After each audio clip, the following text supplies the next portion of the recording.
So hi guys, welcome back to my channel. ಇವತ್ತಿನ vlog ಬಂದುಬಿಟ್ಟು dental ಕಾರ್ಟಿಂದ ಒಂದು ಸ್ವಲ್ಪ ಪ್ಯಾಕೇಜ್ ಬಂದಿದೆ. ಸೊ ಇವತ್ತು ಅನ್ಬಾಕ್ಸಿಂಗ್ ವ್ಲಾಗ್ ಇರುತ್ತೆ. ಡೆಂಟಿಸ್ಟ್ ಏನು ಐಟಮ್ಸ್ ಯೂಸ್ ಮಾಡ್ತೀವಿ ಮತ್ತು ನಾನೇನು ಬುಕ್ ಮಾಡಿದ್ದೀನಿ ಅಂತ. ಸೊ ಜಾಸ್ತಿ ಕೊಡೋದು ಬೇಡ, ಪಾಯಿಂಟ್ ಹೋಗೋಣ, ಅನ್ಬಾಕ್ಸ್ ಮಾಡೋಣ.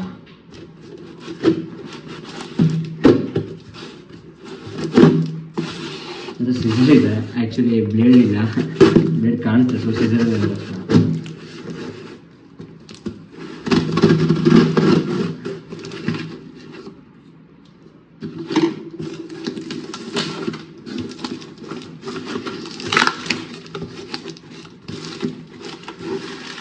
ಸೊ ಕಾಣಿಸ್ಬೋದು, ಒಂದು ಬಬಲ್ ವ್ರ್ಯಾಪಲ್ಲಿ ಕೊಟ್ಟಿದ್ದಾರೆ. ಜಾಸ್ತಿ ಐಟಮ್ಸ್ ಬುಕ್ ಮಾಡಿರಲಿಲ್ಲ, ಇಷ್ಟೇ ಇರೋದು. ಏನೇನು ಅಂತ ಒಂದು ಎಕ್ಸ್ಪ್ಲೇನ್ ಮಾಡ್ಕೊಂಡು ಹೋಗ್ತೀನಿ. ಇಟ್ಸ್ ಸೊ ಸ್ಯಾಟಿಸ್ಫೈಂಗ್ ಅಲ್ವಾ ಬಬಲ್ ವ್ರ್ಯಾಪ್. ಸೌಂಡ್ ಕೇಳಿಸ್ಕೊಳ್ಳಿ, ASMR.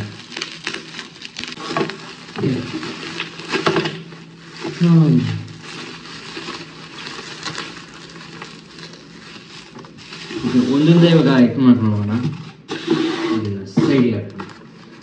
ಸೊ ನಿಮಗೆ ಕಾಮನಾಗಿ ಗೊತ್ತಿದ್ದಂಗೆ ರೇಡಿಯೋಗ್ರಾಫ್ ಮಾಡ್ತಾರೆ. ರೇಡಿಯೋಗ್ರಾಫ್ ಅಂತಂದರೆ ನಿಮ್ಮ ಎಕ್ಸ್ರೇಗಳು, ಅದನ್ನು ಹೋಲ್ಡ್ ಮಾಡೋಕ್ಕೆ ಒಂದು ಇನ್ಸ್ಟ್ರೂಮೆಂಟ್ ಇರುತ್ತೆ. ಅದಕ್ಕೆ ನಾವು ಫಿಲಮ್ ಹ್ಯಾಂಗರ್ ಅಂತ ಕರಿತೀವಿ. ಸೊ ನನ್ನ ಹತ್ರ 1 2 3 4 5 6 7 8 9 10 ಫಿಲಮ್ ಹ್ಯಾಂಗರ್ ಬುಕ್ ಮಾಡಿದ್ದೆ. ಸೊ ನೆಕ್ಸ್ಟ್ ಡಿಪಾರ್ಟ್ಮೆಂಟ್ ಬಂದುಬಿಟ್ಟು ನನಗೆ world radiology, world medicine radiology ಅಂತ, OMR ಅಂತ. ಸೊ ಅದಕ್ಕೆ ಬೇಕಾಗುತ್ತೆ ಅಂತ ನಾನು ಮಾಡಿರೋ ಕಂಪ್ನಿ ಬಂದುಬಿಟ್ಟು GDC, one of the best and leading brands in dentistry products. So ನೀವು ಕೇಳ್ಬೋದು ಫಿಲಮ್ ಹ್ಯಾಂಗರ್ ಅಂದರೆ ಏನದು ಅಂತ, ಮತ್ತು ಏನು ಯೂಸ್ ಅದರಿಂದ ಅಂತ. ಸೊ ಫಿಲಮ್ ಹ್ಯಾಂಗರ್ ಅಂತಂದರೆ ಒಂದು ಇನ್ಸ್ಟ್ರೂಮೆಂಟ್ ಈ ಥರ ಇರುತ್ತೆ ನೋಡಿ, ಈ ಥರ ಇರುತ್ತೆ. ಸೊ ಈ ಇನ್ಸ್ಟ್ರೂಮೆಂಟ್ ಏನಕ್ಕೆ ಯೂಸ್ ಆಗುತ್ತೆ ಅಂತಂದರೆ, ಎಕ್ಸ್ರೇ ಫ್ರೇಮ್ ಬರುತ್ತಲ್ಲ, ಫಿಲಮ್ ಅಂದರೆ ಚಿಕ್ಕದಿರುತ್ತೆ, IOPR ಅಂತೀವಿ, ಇಂಟ್ರಾ ಓರಲ್ ಪೆರಿಯಪೈಕಲ್ ರೇಡಿಯೋಗ್ರಾಫ್ ಅಂತ. ಅದನ್ನು ಹೋಲ್ಡ್ ಮಾಡೋಕ್ಕೋಸ್ಕರ, ಅದನ್ನು ಹೋಲ್ಡ್ ಮಾಡೋಕ್ಕೆ ಇಮೇಜಿಂಗ್ ಪರ್ಪಸ್ಗೋಸ್ಕರ. ಅದಾದಮೇಲೆ ಇನ್ನೊಂದು ಯೂಸ್ ಏನು ಅಂದರೆ, ಇದರಿಂದ ಎಕ್ಸ್ರೇ ಬಿಡುತ್ತಲ್ವ, ಎಕ್ಸ್ರೇ ಬೀಮ್ನ ಅದನ್ನು ಗೈಡ್ ಮಾಡುತ್ತೆ, ಹೆಲ್ಪ್ ಮಾಡಿ ಗೈಡ್ ಮಾಡುತ್ತೆ. ಅದಕ್ಕೋಸ್ಕರ ನಾವೊಂದು ಫಿಲಮ್ ಹ್ಯಾಂಗರ್ನ ಯೂಸ್ ಮಾಡ್ತೀವಿ ನೋಡಿ, ಎಷ್ಟು ಚಿಕ್ಕದಿದೆ ಅಂತ. ಸೊ ಇದರಲ್ಲಿ ಒಂಥರ ನಮ್ಮ ಇದು ಕ್ಲಿಪ್ ಬರುತ್ತೆ, ಬಟ್ಟೆ ಕ್ಲಿಪ್ ಥರ. ಸೊ ಅದನ್ನು ಲಾಕ್ ಮಾಡೋ ಥರ ಇರುತ್ತೆ, ಆ ಥರ ಮೆಕ್ಯಾನಿಸಮ್ ಇದು. ಇವಾಗ ನೀವು ಕೇಳ್ಬೋದು how does a film hanger work ಅಂತ, ಹೆಂಗೆ ವರ್ಕ್ ಆಗುತ್ತೆ ಇದು, ಯಾವ ಥರ ಅಂತ. ಅವಾಗ ಹೆಂಗೆ ಅಂತಂದರೆ, ಅದೊಂದು ರಿಜಿಡ್ ಫ್ರೇಮ್ ಇರುತ್ತೆ. ಇದೇ ರಿಜಿಡ್ ಫ್ರೇಮ್ ಅಂತ ಕಾಣುತ್ತಲ್ಲ, ನಾನು ಓಪನ್ ಮಾಡೋಕ್ಕೆ ಹೋಗಲ್ಲ. ಇದು ರಿಜಿಡ್ ಫ್ರೇಮ್ ಅಂತ, ಇದು ಈ ಪೋರ್ಷನ್ನು. ಅದೇ ಕ್ಲಾಸ್ ಮತ್ತು ಕ್ಲ್ಯಾಂಪ್ ಅಂತ ಇರುತ್ತೆ, ಇದೇ ಕ್ಲಾಸ್ಪು ಇದೇ ಕ್ಲ್ಯಾಂಪ್ ಇರುತ್ತೆ. ಸೊ ಅದನ್ನು ಹೋಲ್ಡ್ ಮಾಡೋಕ್ಕೋಸ್ಕರ ಅದು ಹೆಂಗೆ ಅಂತಂದರೆ, ಹಿಂಗೆ ಲಾಕ್ ಥರ ಇರುತ್ತೆ, ಲಾಕಿಂಗ್ ಸಿಸ್ಟಮ್ ಥರ. ಹಿಂಗೆ ಇಟ್ಕೊಬಿಟ್ಟು ಹಿಂಗೆ ಹಾಕ್ಬಿಟ್ರೆ ಕ್ಲಿಪ್ ಹೆಂಗೆ ಇರ್ಬೋದಲ್ಲ, ಬಟ್ಟೆ ಹೋಲ್ಡ್ ಮಾಡ್ತೀವಲ್ಲ, ಆ ಥರನೇ ಹೋಲ್ಡ್ ಆಗಿಬಿಡುತ್ತೆ ಗಟ್ಟಿಗೆ. ಎಕ್ಸ್ರೇ ಫಿಲಮ್ ಹಾಕ್ತೀವಲ್ಲ, ಎಕ್ಸ್ರೇ ಫಿಲಮ್ ಕೂತಾಗಿಲ್ಲಿ ಅದನ್ನು ಸ್ಲಿಪ್ ಆಗ್ದಂಗೆ, ಸ್ವಲ್ಪ ಆ ಕಡೆ ಹೋಗುತ್ತೆ, ಶೇಕ್ ಆಗ್ದಂಗೆ ನೋಡ್ಕೊಳುತ್ತೆ ಈ ಫಿಲಮ್ಮು. ಸೊ ಆ ಥರ ಎಲ್ಲ ಯೂಸ್ ಆಗ್ತಿದ್ದು. ಸೊ ಇಷ್ಟೇ ಇದ್ರ ಬಗ್ಗೆ ಏನಿಲ್ಲ. ಸೊ ನೆಕ್ಸ್ಟ್ ಏನು ಬುಕ್ ಮಾಡಿ ಅಂತಂದರೆ, ಒಂದು ಚಿಕ್ಕ ಬಾಕ್ಸ್ ಕಾಣ್ಬೋದು, ಗೆಸ್ ಮಾಡ್ಬೋದು ಏನಲ್ಲ. ಸೊ ಇದು ಬಂದ್ಬಿಟ್ಟು ಆ್ಯಡಮ್ಸ್ ಪ್ಲೇಯರ್ ಅಂತ. ಓಪನ್ ಮಾಡಬೇಡ. ಆ್ಯಡಮ್ಸ್ ಪ್ಲೇಯರ್ ನಿಮ್ಗೆ ಗೊತ್ತಿರುತ್ತೆ, ಆರ್ಥೋಡಾಂಟಿಕ್ ಡಿಪಾರ್ಟ್ಮೆಂಟಲ್ಲಿ ಬೇಕಾಗುತ್ತೆ, ಆರ್ಥೋಡಾಂಟಿಕ್ಸಲ್ಲಿ. So I just show it you ಹೆಂಗಿರುತ್ತೆ ಅಂತ. ಇದನ್ನು ಯಾಕೆ ಯೂಸ್ ಮಾಡ್ತೀವಿ ಅಂತಂದರೆ, ಆ್ಯಡಮ್ಸ್ ಪ್ಲೇಯರ್ನ ವೈರ್ ಬೆಂಡಿಂಗ್ ಇರುತ್ತೆ, ನಮಗೆ ಕೋಟಾ ಇರುತ್ತೆ ವೈರ್ ಬೆಂಡಿಂಗು, 3rd ಇಯರ್ ಮತ್ತು ಫೈನಲ್ ಇಯರಲ್ಲಿ ವೈರ್ ಬೆಂಡಿಂಗಿಗೋಸ್ಕರ ಯೂಸ್ ಮಾಡ್ತೀವಿ. ಮೇಯ್ನ್ಲಿ ಆ್ಯಡಮ್ಸ್ ಪ್ಲೇಯರ್ ಬಂದುಬಿಟ್ಟು ರೈಟ್ ಆ್ಯಂಗಲ್ ವೈರ್ ಬೆಂಡಿಂಗ್ಸಿಗೆ ಸಖತ್ ಹೆಲ್ಪ್ಫುಲ್ ಆಗುತ್ತೆ, 90 ಡಿಗ್ರಿ ವೈರ್ ಬೆಂಡಿಂಗ್ಸಿಗೆ. ತುಂಬ ಟೈಟಾಗಿ ಹಾಕ್ಬಿಟ್ಟಿಲ್ಲ, ತೆಗಿಯೋಕ್ಕೆ ಆಗ್ತಿಲ್ಲ.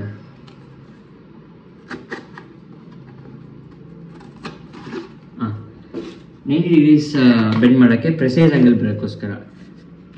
ಸೊ ಇದನ್ನು ಏನೇನಕ್ಕೆ ಯೂಸ್ ಮಾಡ್ತೀವಿ ಅಂದರೆ, ಯಾವ ಥರ ಏನೇನು ಬೆಂಡ್ ಮಾಡೋಕ್ಕೆ ಯೂಸ್ ಮಾಡ್ತೀವಿ ಅಂದರೆ, ಆ್ಯಡಮ್ಸ್ ಪ್ಲೇಯಿಂದ ನಾವು ಕ್ಲಾಸ್ ಮತ್ತು ಕ್ಲ್ಯಾಂಪ್ ಮಾಡ್ತೀವಿ ವೈರ್ ಬೆಂಡಿಂಗಲ್ಲಿ, ಕ್ಲಾಸ್ ಮತ್ತು ಕ್ಲ್ಯಾಂಪ್ ಅಂತ. ಸೊ ಅದಕ್ಕೆ ಯೂಸ್ ಆಗುತ್ತಿದ್ದು. ಗ್ರಿಪ್ಪು ಫರ್ಮ್ ಗ್ರಿಪ್ ಇರುತ್ತೆ, ಮತ್ತು ಫ್ಲ್ಯಾಟ್ ಬೀಕ್ ಇರುತ್ತೆ ನೋಡಿ, ಕಾಣಿಸ್ಬೋದು ನಿಮಗೆ, ಫ್ಲ್ಯಾಟ್ ಬೀಕ್ ಇರುತ್ತೆ. ಸೊ ಇದರಲ್ಲಿ ಏನು ಲೈಕ್ ಡಿಪ್ರೆಷನ್ಸ್ ಇರಲ್ಲ, ಇಲ್ಲಿ ಕಾಣ್ಬೋದು ಬೀಕಲ್ಲಿ. ಸೊ ಇದನ್ನು 90 ಡಿಗ್ರೀಸು ವೈರ್ ಹಿಂಗಿದ್ದಾಗ, ಹಿಂಗೆ ರೌಂಡಕ್ಕಿದ್ದಾಗ ಅದನ್ನು ಇಟ್ಕೊಂಡು ಹಿಂಗೆ ಅಂದಾಗ 90 ಡಿಗ್ರೀಸ್ ಬೆಂಡ್ ಮಾಡೋಕ್ಕೆ ಪರ್ಫೆಕ್ಷನ್ ಇರುತ್ತೆ ಇದರಲ್ಲಿ. Adams plier is use for bending of wires at precise angle of 90 degrees. ಅದಾದಮೇಲೆ ಕ್ಲಾಸ್ ಮತ್ತು ಕ್ಲ್ಯಾಂಪ್ ಮಾಡೋಕ್ಕೆ ತುಂಬ ಹೆಲ್ಪ್ ಆಗುತ್ತೆ ಆ್ಯಡಮ್ಸ್ ಪ್ಲೇಯರ್. ಸೊ ಇದ್ರ ಬಗ್ಗೆ ಇಷ್ಟೇ. ಸೊ ಇವಾಗ ನೆಕ್ಸ್ಟ್ ಲಾಸ್ಟ್ ಐಟಮ್ಗೆ ಹೋಗೋಣ. ನಾನು 3 ಬುಕ್ ಮಾಡಿದ್ದು. ಇದು ನಿಮ್ಗೆ ಗೊತ್ತೇ ಇರುತ್ತೆ, ಕಾಣಿಸ್ಬೋದಾ? ಸಾರಿ, ಇವಾಗ ಕಾಣುತ್ತಾ?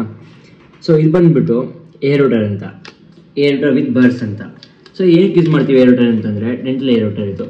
ಇದನ್ನು ಏನಕ್ಕೆ ಯೂಸ್ ಮಾಡ್ತೀವಿ ಅಂತಂದರೆ, ಮೇಯ್ನಾಗಿ ಹಲ್ಲಲ್ಲಿ ಕ್ಯಾವಿಟಿ ಆಗಿರುತ್ತೆ, ಕ್ಯಾವಿಟಿ ರಿಮೂವ್ ಮಾಡೋಕ್ಕೆ ಮತ್ತು ಕ್ರೌನ್ ಪ್ರಿಪ್ರೇಷನ್ಗೆ.